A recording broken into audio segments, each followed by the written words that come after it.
Oke, buat hari ini saya mau nyobain nonton. Biasanya saya suka nonton sendiri sih. Cuma udah lama nggak nonton.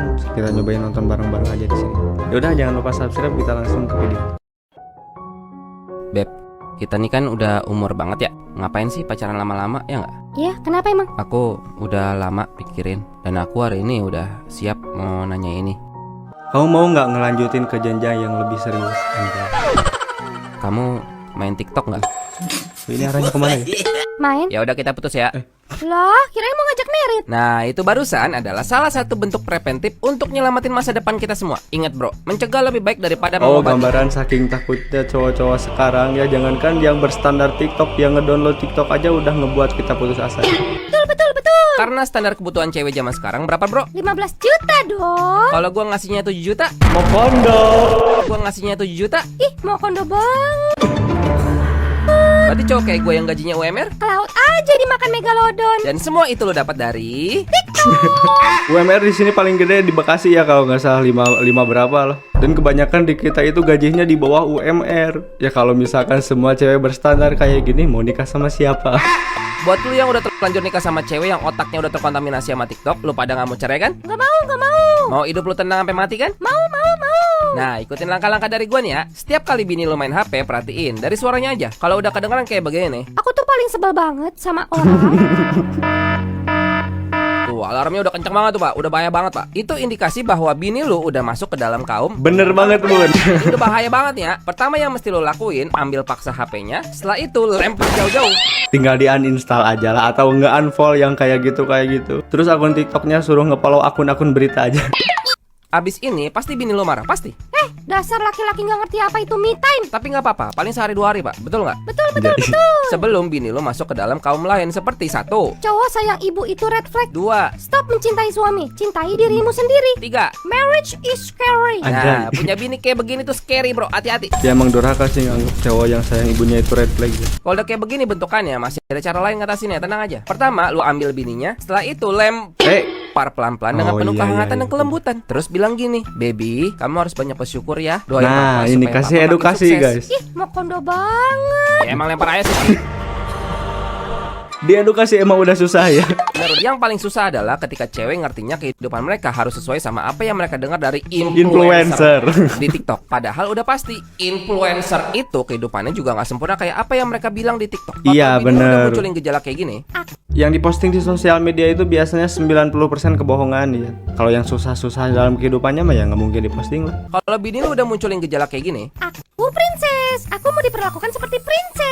lu ngasih nafkah ke dia berapapun, jawabannya akan Oh, ya udah. nono apresiasi, nono terima kasih, karena sesungguhnya suami mencari nafkah adalah. Kewajiban. Tapi perlu diingat, dia nggak wajib nemenin lu waktu lu susah. Jadi makanya hidup lu satu kali pun nggak boleh kena masalah, nggak boleh kena PHK, nggak boleh nunggak bayar cicilan, nggak boleh kecelakaan di jalan. Pokoknya nggak boleh ada cobaan sama sekali di hidup lu. Karena kalau sampai sekali aja lu alamin itu, dia akan bilang. Mau kondo. Kenapa dia bilang begitu? Karena Neng adalah. Princess. Nikah aja sama pangeran Arab. Nah, kalau udah begini, segera beli kaca yang besar, kalau perlu segeraban. Habis itu taruh persis di depan dia supaya dia sadar bahwa dia juga bukan orang punya. Oh, aku tuh bukan princess ya. Bukan Neng, sebenarnya Neng itu adalah. Orang susah. Yeay, kita orang susah. Buat para suami nih, yuk sama-sama kita suruh bini kita uninstall TikTok sebelum semuanya terlambat. Cewek, TikTok, bergabung. Cus. Anjay. Cewek dan TikTok bergabung langsung kiamat 2012 reborn ya. Ya lebih ke penggunanya aja sih, bukan aplikasinya. Aplikasi mah nggak salah apa-apa. Ngesatirnya emang jago TikTok ya. Sama ada istilah satu lagi apa? Patriarki ya. Jadi kalau ada suami yang nyuruh istrinya buat nyuci piring, nyuci baju, ngepel, beres-beres rumah, masak, aduk semen, nah itu disebutnya patriarki. Ceritanya ada rumah tangga nih bang, laki bini. Hidupnya mah harmonis bang, jauh dari musibah dah. Lakinya kerja cari duit, bininya di rumah nurut sama suami. Lakinya orang biasa-biasa aja bang, gak neko-neko, sayang bini. Pokoknya aman dah semuanya. Tapi semua itu tiba-tiba berubah Semenjak negara api menyerang. sejak yang itu datang.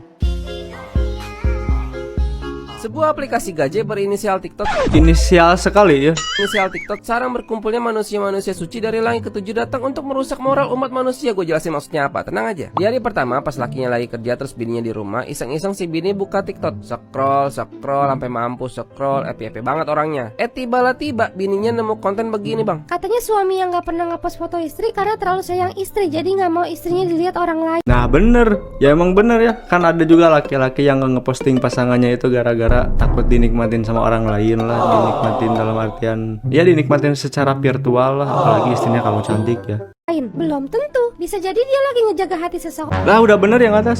Pertama banget, setan itu masuk dari banyak pintu bang. Pintu seandainya, pintu mungkin aja, Kalau aja, coba aja. DLL, dan pintu bisa jadi. Kedua, laki dia kebetulan emang gak pernah post foto bininya dan alasan Nah iya bener yang atas. karena bininya lagi baca tulisan yang ada ininya, dia mikir lama, mukanya mulai cemberut, mikir lagi, mulai kesel, mikir lah iya juga.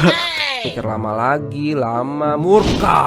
Hidup dengan standarisasi TikTok. Akhirnya pas lakinya pulang, Assalamualaikum. Waalaikumsalam. Cetus banget cewek. Si abang emang gak tahu apa-apa bang. Perasaan tadi pas pergi gak napa-napa, kok tiba-tiba sekarang manyun begitu. Wah, siapa nih yang ngecuci otak? Tuh, di hari kedua bininya buka racun yang sama lagi. Scroll, mati tolong, scroll. Ada konten yang open minded sampai otaknya beneran keluar bang. Perempuan bekerja setelah nikah itu gak ada ruginya. Sekaya apapun suami kita, punya uang sendiri itu menyenangkan. Sebagai istri yang disuruh di rumah aja sama lakinya, hatinya berkobar bang, menyala mbaku. Hidup dengan standarisasi TikTok. Akhirnya pas lakinya pulang, bininya manyun kuadrat bang. Papa, skincare aku habis, bagi duit. Waduh, belum gajian mah. Ya udah aku pakai duit tabungan ya. Wah ya jangan dong, itu kan kita sepakat nggak kita pakai dulu. Emang bener ya. Emang harusnya aku ikut kerja. Lah gue mah jadi abangnya bakal shock ya. Kagak tau apa-apaan nih, maaf. Ini bini dapat racun dari mana? Di hari ketiga, scroll, otak udah mulai ke konten. Scroll lagi, ketemulah satu konten begini bang. Suami itu lebih butuh istri daripada istri butuh suami. Sewaktu bercerai, pasti laki-laki akan buru-buru nyari istri baru. Sedangkan wanita bisa kuat bertahan menjadi single parent. Tuh, kok malah mikirnya ke sana ya. Harusnya tiap hari berdoa, berharap supaya terus-terusan adem, jangan malah mikir yang overthinking. Lalu si mbaknya ngerespon. Tuh kan bener. Tuh kan bener. Selamat ya mbak, dapat validasi. Hidup dengan standarisasi TikTok. Akhirnya pas lakinya pulang, bininya udah manyun pangkat 3. Oh, udah level 3 nih. Masak nggak? Enggak, beli aja gitu sono. Kan suaminya lebih butuh istri ya mbak ya. Nggak perlu nurut-nurut amat berarti ya mbak ya. Dari situ lakinya udah mulai capek, sedih, kesel. Maksud gue gini ya, buat yang suka bikin konten kayak begitu, gue cuma pengen bilang gini. Lu tuh sadar gak sih lu itu gak penting? Gak ada yang perlu tahu aib laki lu kayak gimana, kagak ada. Coba lu mikir deh, sekali aja lu mikir dah. Lu dapat apa dari bikin begituan? Dapat pelawak. Iya sih, jangankan aib rumah tangga ya, aib kita sendiri juga jangan disebar-sebar ya, apalagi aib rumah tangga. Ya intinya hidup mah harus banyak bersyukur aja lah. Jangan sampai karena keasikan nonton kehidupan orang lain malah lupa bersyukur sama kehidupan diri sendiri. Madar, hari Rabu aku udah harus bayar semester madar. Kalau enggak aku jadinya cuti. Aduh, itu kampus kok minta duit mulu sih tiap semester, bete. Ya kan emang gitu, kuliah ya tiap semester bayar. Ya iya sih, tapi kan mama tuh janda ditinggal mati. Yuhu, sepadan. Kakak pulang, itu gelang emas nambah lagi roman-romannya. Lah iya dong, Mother. Ini kan aku beli pakai duit yang aku cari sendiri, pakai usaha Sendiri. Julid banget ya. Iya, ngomong-ngomong soal duit, ini mama lagi butuh duit nih buat kuliahnya adek. Oh gitu. Terus? Oh gitu iya, doang. sekitar berapa deh? 8 juta. 8 juta ya. Kalau enggak dia jadinya cuti. Oh gitu. Terus? Ya iya udah gitu. Terus? Ya udah. Terus? Aku mesti peduli. Masa Ya nggak peduli sih? lah, Ya mau namanya sih juga peduli. kakak. Cuman kan mama pernah nulis ini 20 tahun lalu di TikTok. Apa nih? Kamu tidak bertanggung jawab untuk Wah, inilah jahatnya jejak digital ya.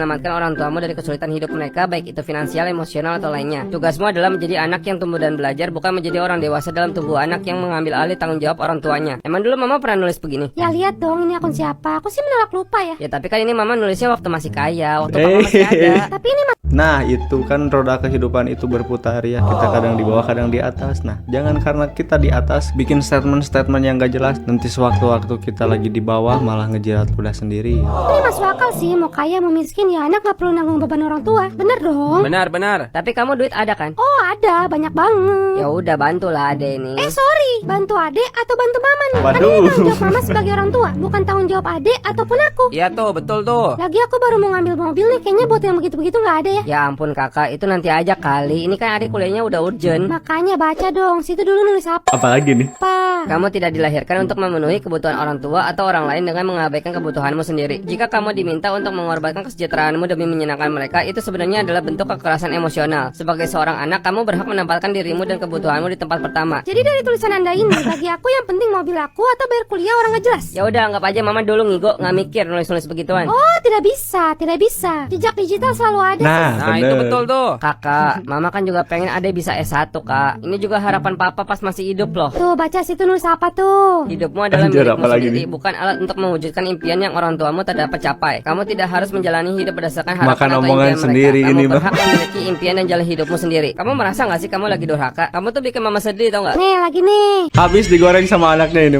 Bukan tugasmu untuk membuat orang tuamu bahagia atau merasa berharga. Kebahagiaan dan rasa harga diri mereka harus berasal dari diri mereka sendiri, bukan dari tindakan atau prestasimu. Makanya jadi orang tua tuh jangan beban. Kalau udah tua tuh capek kali hidup mulu. Matiin apa biar gak ngerepotin. Betul. Ya kamu kalau ngomong sama mama tuh dijaga ya. Oh, Kamu tidak harus menekan apa yang kamu rasakan hanya untuk Anjay. menjaga ketenangan atau kenyamanan orang tuamu. Emosimu penting dan valid, Counter dan kamu lagi. berhak untuk mengekspresikan tanpa takut akan konsekuensinya. Tidak, aku menyesal udah main TikTok. Oh, ini mungkin gambaran ya buat orang-orang yang suka ngasih statement yang menurut dia benar itu ya. Bahwa gimana kalau suatu saat dia malah nelan omongannya sendiri ya. Di episode yang ini, episode yang ceritanya cewek suka ngomongin temennya di belakang, itu banyak yang ngomong, kok Teh Kotok bisa ngerti banget cewek sih? Aduh, jangan dibongkar banget, bre. Gimana ya? Sebenarnya kalau lu udah ahli ya, ngelihat sekali aja orang tuh kita langsung ngerti. Oh, nih orang anjing. Bukan gua lagi banggain ya, tapi emang gua udah pernah pelajarin aja, Bang. Gibah yang baik dan benar tuh kayak mana? Ada di sini lengkap nih, Bang. Cara mudah gibah step by step. Oh, ada prosedurnya ya biar kita gibah itu secara legal ya. Buku karya Bang Jono tukang sayur keliling. Ini orang udah expert di sini, Bang. Udah bertahun-tahun neliti beginian deh. Nah, bagi yang minat nih buat ngegibah, yuk ikut gua belajar Tukang sayur gimana bisa caranya. bikin karya buku.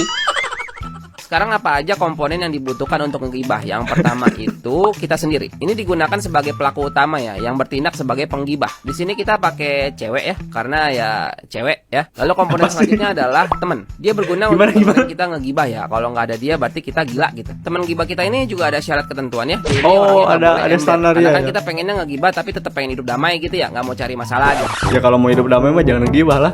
Disarankan kalau mau gibah sama temen tuh, mending bikin dulu surat perjanjian di atas materai supaya aman Surat aja gitu, perjanjian supaya kita gibah. bebas fitnah orang apa aja tanpa khawatir nanti disamper orangnya. Habis itu kita butuh tempat yang sepi, nggak usah di kuburan juga, asal nggak ada yang dengerin aja sih paling. Karena kan ya malu ya, kan bikin malu gitu ya. Ya kalau malu ngapain ngegibah? Karena kan ya malu ya, ngegibah tuh kan bikin malu gitu ya. Kalau ditonton banyak orang mah ya namanya penyebaran kebencian. Gibah belum penyebaran kebencian, Pak, karena belum kesebar banget gitu konsepnya, Pak. Bisa permainan katanya bisa. Pak, bedain ya. Sekarang kita di sini udah bisa masuk ke sesi pergibahan sih ya. Cuman prinsip utamanya harus dipegang oleh setiap penggibah sebelum menggibah adalah wajib banget disclaimer dulu. Coba contohin, Pak. gue bukannya mau duduk macem-macem nih, ya. Cuma lo tau gak sih? Oh, itu pembukaan. Ya pembukaan itu pembukaan. Ini berguna banget, Pak, untuk membuka lapangan pergibahan yang lebih luas. Iya, Tanpa bener. khawatir nanti teman yang ngomong. Lu jangan duduk macem-macem. Nah, itu udah nggak bisa tuh. Oh iya, ya kan? udah nggak Karena bisa. kita Udah disclaimer dari awal. Apapun tuduhan kita, intinya kita nggak nuduh macem-macem. Sampai sini paham ya? Habis itu supaya gibah kita tuh asik, kita pilih dulu postur tubuh yang sesuai selera kita. Oh, ada mode-modenya ya?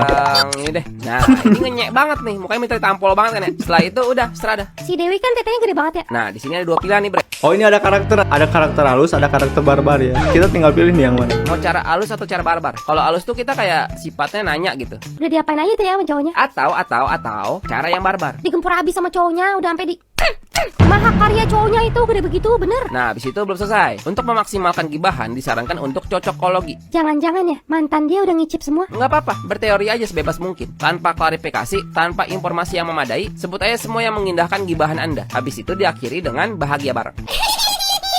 Jadi itu ya cara mudah gibah step by step. Nah, itulah caranya biar kita ngegibah sesuai dengan prosedur yang berlaku ya. Sekarang yang jadi pertanyaan itu, kenapa lu nonton video ini sampai habis? Nah, ya juga ya. Gak mungkin karena pengen belajar gibah beneran dong. Iya dong. Ya enggak lah, kita mah cuma buat hiburan-hiburan aja. Ya udah, semoga semuanya terhibur. Sampai jumpa di video selanjutnya.